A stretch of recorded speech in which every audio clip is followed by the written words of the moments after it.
a brand new episode of Coming Distractions brought to you by the Nerdpocalypse podcast. I'm your host, Jay. I'm here with my co-host, Micah. Hey. All right, guys, we're back, and we're going to review Aquaman. This is the 2018 DCEU film starring Jason Momoa, directed by James Wan, about underwater Thor, right? Basically. So obviously, Jason Momoa playing Aquaman. In this film, this is his second time playing the character. He played him in Justice League as well. So we saw this movie recently, and I guess what I'll say is everyone is worried. Is this, did DC get it together? Did they not get it together? Is this going to be a problem? Yada, yada, yada. Did they fall into the same trappings?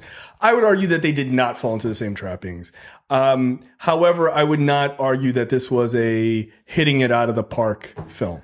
By any means, they didn't fall into the same trappings. They fell into different trappings. Yes, I think that's a really good way of saying it. Yeah. I enjoyed Aquaman for what it was. I thought it did have some issues, which we're going to talk about. This is not going to be any spoilers. I did have some issues with it, some sort of fundamental issues with it, but all in all, I thought it was pretty enjoyable. I know you don't do scores, but I will give it a score. I will say it's a 3 out of 5.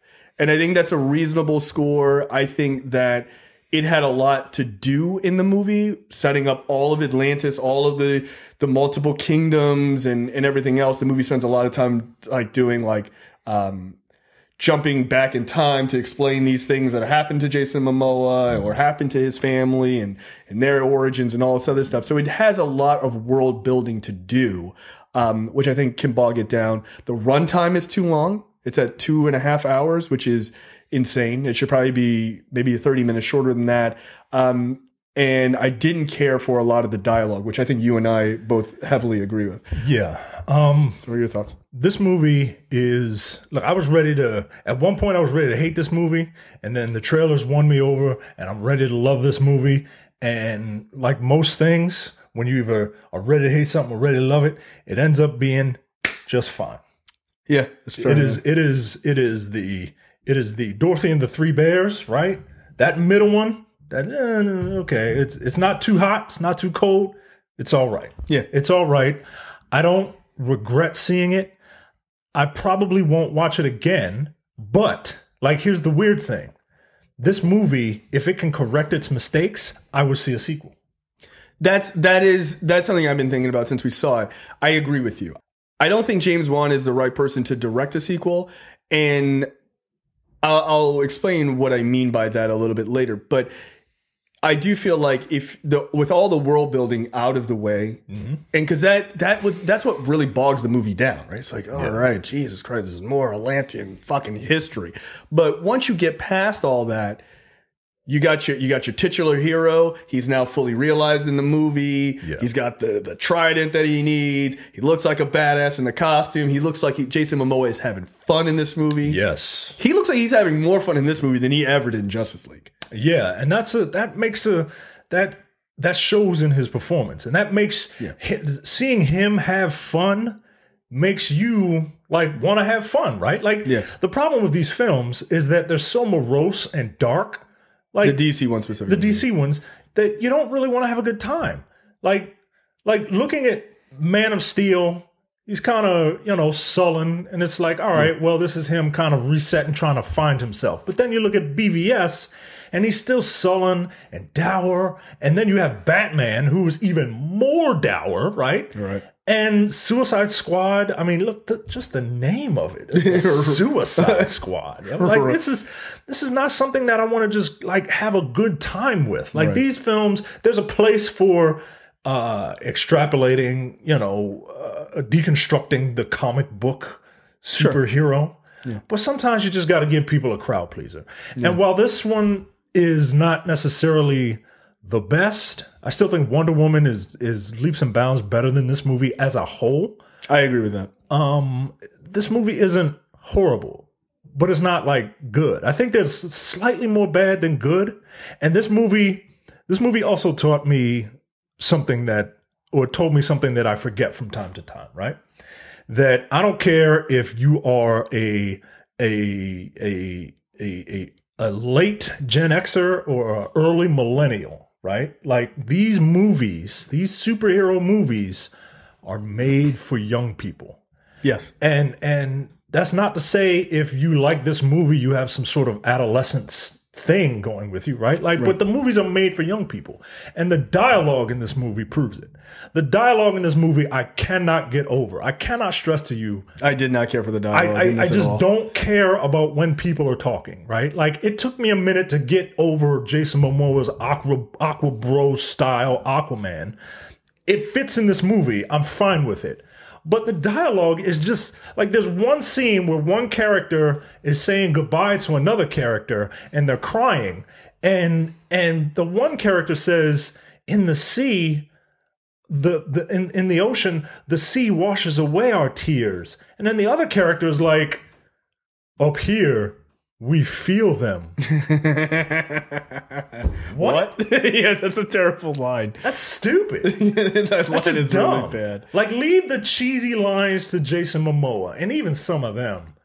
Look, okay, fine. I will talk about the one that's in the trailer because you and I deconstructed this line and gave actually a better choice, right? Yeah. Which is when they're out in the Sahara. By the way, that Pitbull song is terrible. Yo, it's horrible. It's horrible. I have a solution to that too, by the way. Look, you're in the Sahara Desert.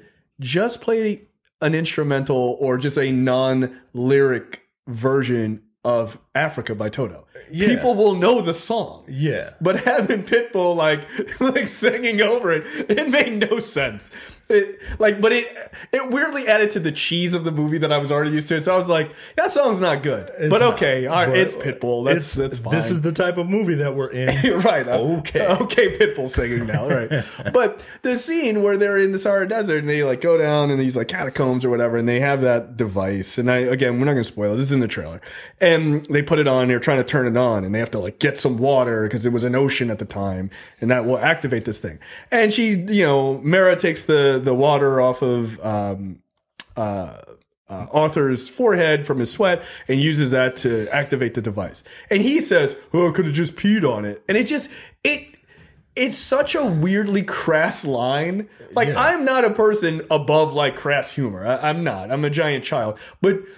But like that line really bothered me. I was like, this is not okay. Like, it just didn't work. Where instead, what you could have said to be a little bit more clever was like, yeah, if you just wait a few minutes, I just had a bottle of water on the plane. Like, that's all you had to say. It's the same implication, right? But without saying, oh, I could have peed on it, bro. Like, yeah, I just could have just taken a shit on it, bro. Yeah, it's just, there are a lot of like weird things like that. So like for me, I thought the dialogue was probably the worst part of it. And it's really, it's quite distracting actually. Yeah. Like in a lot of ways, the parts in the beginning where they were sort of leaning on Jason Momoa's handsomeness as a way to sell the movie, I thought was really weird. Where he like gets on the submarine and he turns around and he's like, "Mind if I come aboard?" And then like the camera like pans to his face. And I was like, why are we doing that? I mean, he's already handsome. Like, we know this. I mean, it's just silly. It's silly, but it fits his character. Like, it doesn't feel out of place, right? And look, everybody in this movie is committing. No matter how stupid a line, they are committing. I mean, you got some heavy hitters in this movie. You have Willem Dafoe and Nicole Kidman and Dolph Lundgren. Yeah. Heavy hitter? Well, I guess. I mean, technically. Amber Heard. Patrick Wilson. You have, look, Patrick Wilson. I am very surprised that he committed as much as he did because Oceanmaster is it's ridiculous. It's ridiculous. Yeah. And he has a ridiculous outfit and he's wearing ridiculous regal clothes, but he committed. Yeah, no, he did. He went all the way in. And that's the part that works. Yep, that's what works. That's exactly what you need in this. Ultimately, I'm disappointed. I'm slightly disappointed in this film because it's not bad, but it could have been great. It could have been. It could have been great. And I'm not looking for like a Marvel movie. I'm just looking to have a good time. I saw it. You know what? There you go. I slightly disagree with you. I would say that I am looking for a Marvel movie, but a very specific type of one. This could have been a Thor Ragnarok. It could have been. It could have been, right? Because it had all the trappings of that. And I don't mean that in a copying sort of way, but it had that same stylistic sort of way about, I mean, their heroes are very similar, right? They're just fucking just big bro dog. I mean, he literally was like, I'm a blunt instrument. Like he is. Yeah, he said it in the movie. Yeah, just smashing shit. Like that's just what he does. So you have to fight him in your element, literally. All right. We get it. All right. Right. So Willem Dafoe said that. Willem Dafoe. He's a real actor. So like he, much like Thor, is a blunt object, right? So it could have been Ragnarok. But what I will say is this: it got a better start than the Thor movies have gotten. Right? So if the path continues in a positive direction, these movies could be really great. Like, and again, I didn't hate the movie. I gave it a 3 out of 5. I had fun with it. There were parts where I was just like, okay, like that's a little ridiculous, but I had fun with it. And I think a lot of people are going to have a lot of fun with it. Yeah, I see. I can see why people will love this. I can see why people will not like this. I'm kind of somewhere in the middle. If the dialogue was a little more clever, I think this movie would. That's my big sticking point with this thing. The dialogue. The dialogue. Yeah, that's a valid point. The special effects. Some of them look kind of shaky, but I give it a pass because half of this movie, maybe 60% of this movie, takes place underwater. It's probably more than that, actually. It probably is. Yeah, that's right. And it's very difficult to film that stuff. But look, Jason Momoa is very likable. He looks like a badass, especially when he gets like the Aquaman suit. Yeah, he does. He looks like a badass, man. And this is probably if I had to rank them, this is like the second best DCEU movie. It is. I mean, Wonder Woman is still way up here, and for me, Aquaman is a few rungs down, but it's the next best. So yeah, I'd probably put it. I would argue, just because I think it's putting the universe in a better direction. Yeah, I would probably put it at number 2. Right? I think Man of Steel is number 3, and it's only by default because they want to move away from that aesthetic, right? So I'm going to put it at 3rd. But the dialogue is a problem. Like it just is. It's a little too frat boyish in tone sometimes. I think almost too much. It's too long.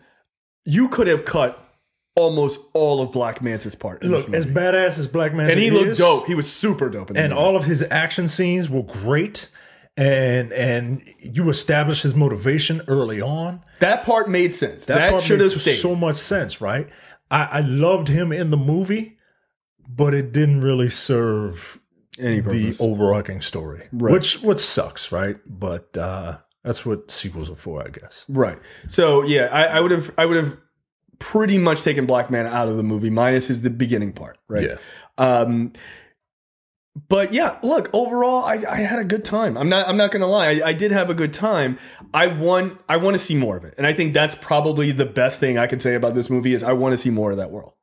Yeah. So, yeah, there you go, Aquaman. I'm giving it a 3 out of 5. You're giving it a like if you put a gun to my head and make me give a score, it's 2.5 out of 5. It's right down the middle. Okay. I would probably see this at a matinee. I think I was going to ask, what would you recommend as far as seeing it? Yeah, I would see this in a matinee, and you will probably have a good time. If you go in there with bias, you're going to find whatever reason you want to not like it. But if you give it a chance, see it at a matinee, it's okay. There you go. All right, that's it for Aquaman, and we will see you guys next time. See you. Bye. You're watching the Nerdpocalypse YouTube channel. Make sure you click that button to subscribe and check out our weekly podcast where we talk about movie, TV, news, tech, and weird stories from around the internet.